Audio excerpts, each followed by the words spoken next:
Japan has one of the highest population densities on the planet, and yet somehow it runs without the chaos you'd expect from that many people packed into one space.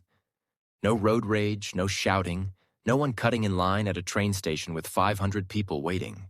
That's not an accident, and it's not a personality trait either. It comes down to 14 specific behaviors that Japanese people practice every single day, and every one of them is designed to reduce friction for the person standing next to you, not for yourself. Number 1. Standing in orderly queues. Take a Tokyo train station at rush hour, around 500 people waiting on a single platform, and not one of them is watching to see if someone cuts the line. Nobody's craning their neck. Nobody's holding their position. They don't have to, because nobody cuts. The queue forms with no signs telling people where to stand and nobody organizing it. People walk up, find the back of the line, and wait.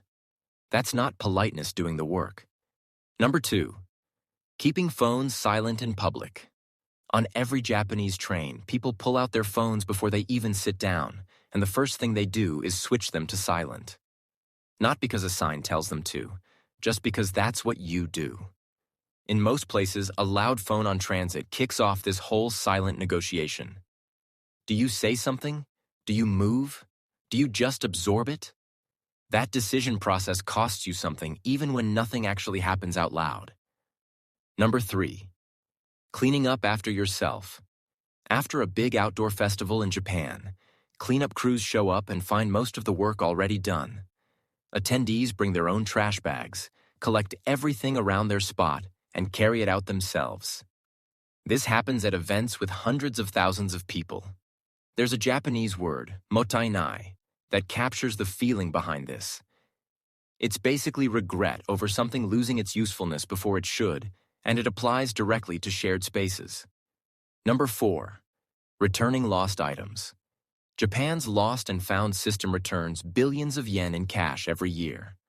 Wallets, phones, bags, umbrellas, all of it gets turned into police boxes and transit stations at a rate that visitors consistently describe as unbelievable when they see it firsthand.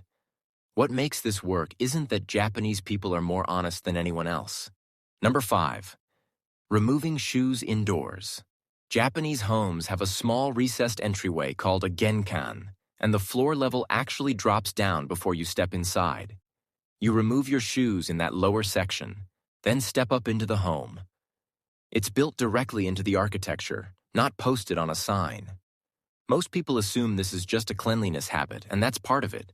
But the mechanism is more specific. Number 6. Being punctual. The Shinkansen's average annual delay across the entire network is measured in seconds, not minutes. When a train runs 2 minutes late, the conductor apologizes over the intercom.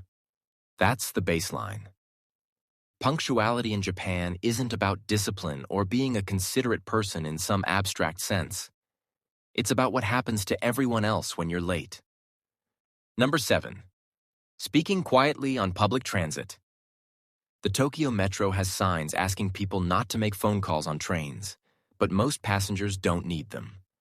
If someone does take a call, they step off at the next station to finish it. No one has to ask. This is a different habit from keeping phones silent, and it solves a different problem. Silent mode handles ringtones and media audio. Number 8. Separating trash properly.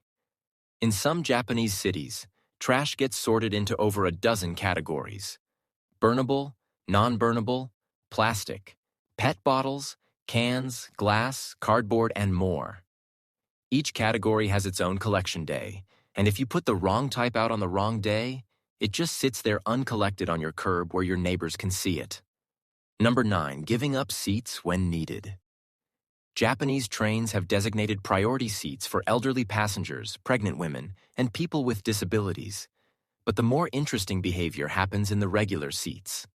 Passengers give them up without being asked, often before the person standing has even looked around for somewhere to sit. That sequence matters.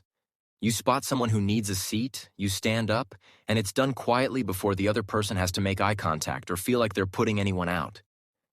Number 10. Respecting shared spaces. Parks, temple grounds, public restrooms, the sidewalk in front of a shop. People treat all of these as if the next person is already on their way. Not as spaces they have access to, but as spaces they're borrowing for a few minutes before handing back. That distinction shows up in small, specific ways. Nobody spreads across a full bench when others might need it. Nobody leans on a shop display while browsing.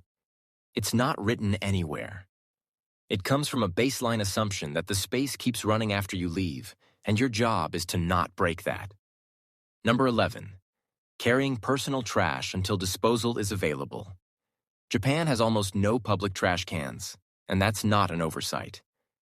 After a subway attack in 1995, most bins got pulled from transit stations and city streets as a security measure, and they never really came back. So people just carry their trash. You finish a drink, you fold the can flat, drop it in your bag, and take it home or find a convenience store bin later. Nobody finds this strange because everyone does it. Most cities solve this problem by putting bins everywhere and paying to empty them constantly. Japan shifted that responsibility to the individual and made it a social norm instead, which brings the infrastructure costs down to almost nothing. Number 12. Avoiding blocking walkways. On a busy Tokyo sidewalk, people move in streams with informal lanes, and they stay in them. If someone needs to check their phone, they step to the side first. Groups walking together don't spread across the full width of the path. Stopping in the middle of a pedestrian flow feels minor to the person doing it, but crowd researchers who model foot traffic like fluid dynamics have found that a single obstruction doesn't just slow the people directly behind it. It creates a pressure wave that backs up the entire stream, sometimes stopping people completely far behind the original blockage. Number 13. Offering thoughtful gifts. Omiyage is the practice of bringing back local food from wherever you've traveled, specifically for the people you work with or live near.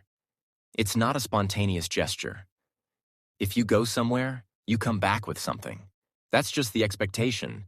The function it serves is more interesting than simple gift-giving. Research on relationship maintenance shows that small, frequent positive exchanges build trust more reliably than occasional big ones. Number 14. Practicing everyday courtesy. Omotenashi gets translated as hospitality, but that's not quite right. It's closer to anticipatory service. You do something for someone before they know they need it, and you don't wait for acknowledgement. A shop worker refolds a display you accidentally knocked while you're still browsing. A stranger holds a door open long before you're close enough to need it. The logic running underneath all 14 habits on this list is exactly that. You're not reacting to a problem once it's visible. You're scanning ahead for what someone might need next and acting on it first.